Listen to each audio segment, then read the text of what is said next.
जो पहली इनकम थी 50 रुपए थी, तुम्हारी पहली इनकम क्या थी? छोड़ो छोड़ो, आपको शर्म आ जाएगा, मैं छोड़िए। ऐसे बात नहीं कर रहा हूँ मैं। मुझे ना एक छोटा सा किस्सा मालूम है इसके बचपन का। ये धीरू भाई अंबानी जी के साथ एक दिन मरीन ड्राइव पे जा रहा था अपनी मम्मी के साथ और धीरू भाई जी के साथ, और वहां पे ना गुब्बारे बिक रहे थे। तो इसको दादाजी ने हमेशा बाहर ले जाके कहा ये गुब्बारे ले लो। तो 15 रुपए के इसने गुब्बारे खरीदे। 15 रुपए के 10-12 कुछ गुब्बारे खरीदे कुछ सालों पहले, जब छोटा सा था, 6 साल का था, 6 इयर्स। ओके, फिर ये घर गए और इन्होंने डिसाइड किया कि यार ये 15 रुपए के जो गुब्बारे हैं ये थोड़े से महंगे लगे इनको। इनका दिमाग जो है, जैसे मैं बता रहा था कि धीरू भाई अंबानी जी ऐसे। तो तुमने क्या किया उसके बाद? बच्चे क्या करते हैं, गुब्बारे लेते हैं, उड़ाते हैं, खुश होते हैं, ली ली ली ली ली, सो नाइस सो नाइस। तुमने क्या किया उसके बाद? मैंने जाकर गुब्बारे की पैकेट खरीदी और हवा तो फ्री होता है तो हवा भर दी और बेचने चला गया। पैकेट इसने 2 रुपए की खरीदी। Look at the money and the Reliance mind. हवा तो फ्री है, इसमें डालो। 2 रुपए का गुब्बारा 15 रुपए के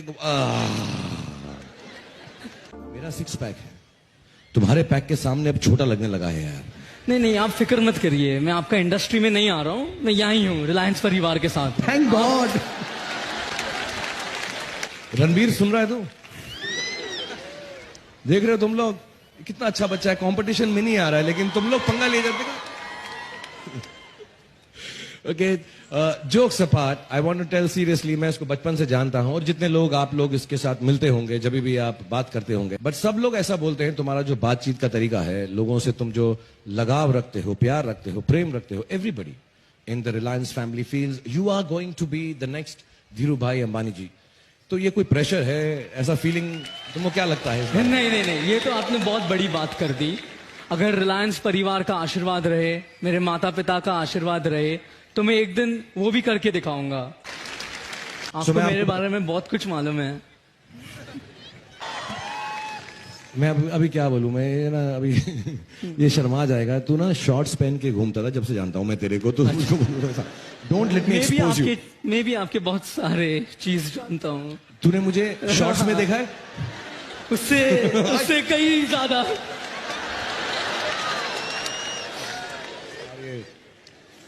वो मोमेंट ऑफ वीकनेस था अनंत, प्लीज डोंट टेल एनीवन। इसने मुझे शॉर्ट्स में भी देख लिया है, मुझे ऐसा शर्मिंदा कर रहा है। But honestly I love him, he is a sweet heart and the nicest thing about Anant is genuinely इसका प्यार है बेजुबान जानवरों के साथ, पशुओं के साथ। एंड आई रियली बिलीव जो भी जानवरों से, फूल पत्तों से प्यार करते हैं वो जेंटलेस्ट और स्वीटेस्ट होते हैं सर, रियली। एंड इंशाल्लाह ये बहुत काम करेंगे, बिजनेस करेंगे, मुकेश भाई इनको गाइड करेंगे, नीता भाभी इनको समझाएंगी, और आप सब जो पूरा रिलायंस का परिवार है इनके साथ रहेंगे। लेकिन to me the nicest quality is कि इनको जानवरों, पशुओं से बहुत प्यार है। हाउ इज इट कि तुम इतने सारे बेजुबान जानवरों को इतना प्यार करते हो, इतना ध्यान देखभाल करते हो उनकी? जैसे आपने कहा, जानवर तो बेजुबान होता है, हमारा कर्तव्य है कि हम उनका ख्याल करें। I would urge everyone out here to respect animals and treat them with kindness. अनंत, तुम बहुत प्राउड होगे मुझसे। मेरे पास एक छोटी सी बिल्ली है घर में, मैं उसको घर जाके इतना प्यार करूंगा, म्याऊं म्याऊं। आप थोड़े और बिल्ली भी ले लीजिए घर पे।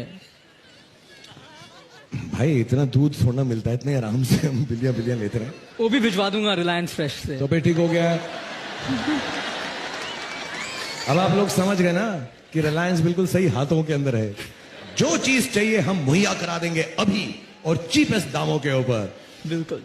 Youngest kid in the family, the sweetest of them all. तुम जो जवान लोग होते हैं आजकल टीवी देखते रहते हैं, तुम्हारा टीवी शो, सबसे फेवरेट टीवी शो कोई है? देखते हो, क्या करते हो? मैं ऐसे तो टीवी शो देखता नहीं हूँ, मगर मेरा फेवरेट टीवी शो कौन बनेगा करोड़पति है। तो That's amazing. So is mine, yeah. KBC. Knowledge भी आती है, शिक्षा भी मिलती है, और अमित जी इतनी कमाल से बात करते हैं, नहीं लॉक कर दिया जाए। So we love it. 4 reason बताओ केबीसी क्यों पसंद है तुम्हें? सबके तो एक ही रीजन होते हैं, चारों। अमित जी, अमित जी, अमित जी, अमित जी।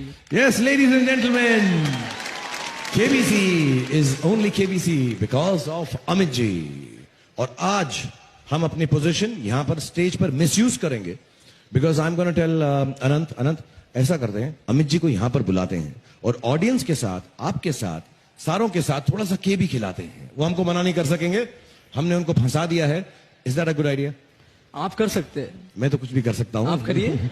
एक छोटा मुंह बड़ी बात करना चाहता हूँ।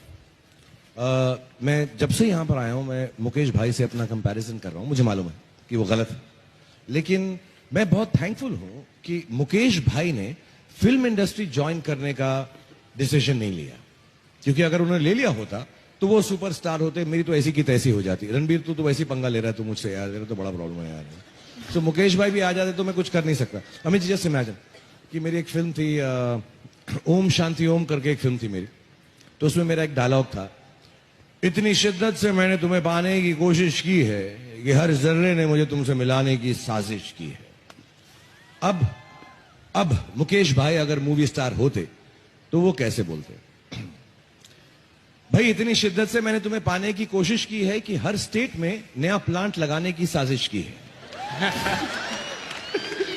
सर मैं तो बहुत ही छोटा आदमी हूं, मुझे लगता है वो आपको भी थोड़ा सा मतलब चैलेंज कर सकते थे।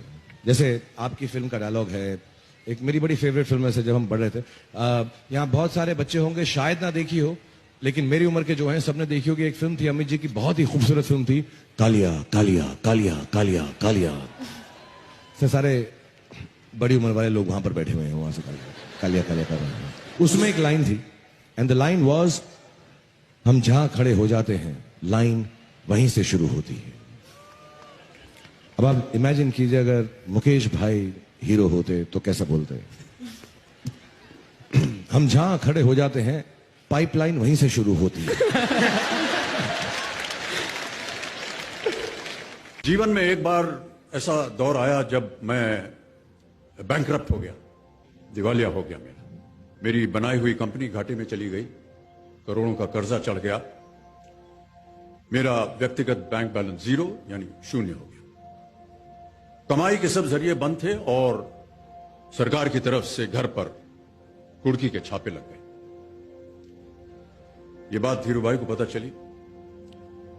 बिना किसी से पूछे या जाने उन्होंने अपने छोटे बेटे और मेरे मित्र अनिल से कहा, इसका बुरा वक्त है, इसे कुछ पैसे दे दो। अनिल ने मुझे आकर ये बताया, देवियों सज्जनों, जितना वो देना चाह रहे थे उससे मेरी सारी दुविधा और परेशानियां खत्म हो जाती। उनकी उदारता पर मैं भावुक हुआ, लेकिन मुझे लगा कि मैं उनकी उदारता को स्वीकार न कर पाऊंगा।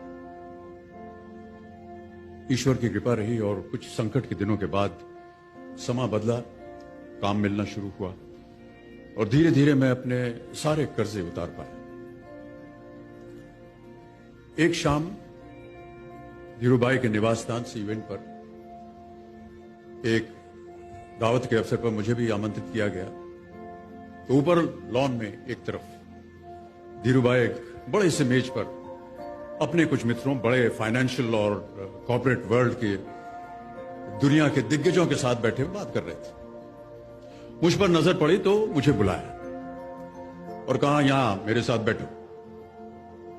मुझे बड़ा अजीब लगा, मैंने क्षमा मांगी और कहा, मैं उधर अपने मित्रों के साथ बैठा हूं, वहीं ठीक हूं। उन्होंने जिद की और बैठा लिया मुझे। फिर अपनी उस दिग्गजों की महफिल में उन्होंने कहा, यह लड़का गिर गया था लेकिन अपने बल पर फिर खड़ा हो गया है, मैं इसकी इज्जत करता हूं।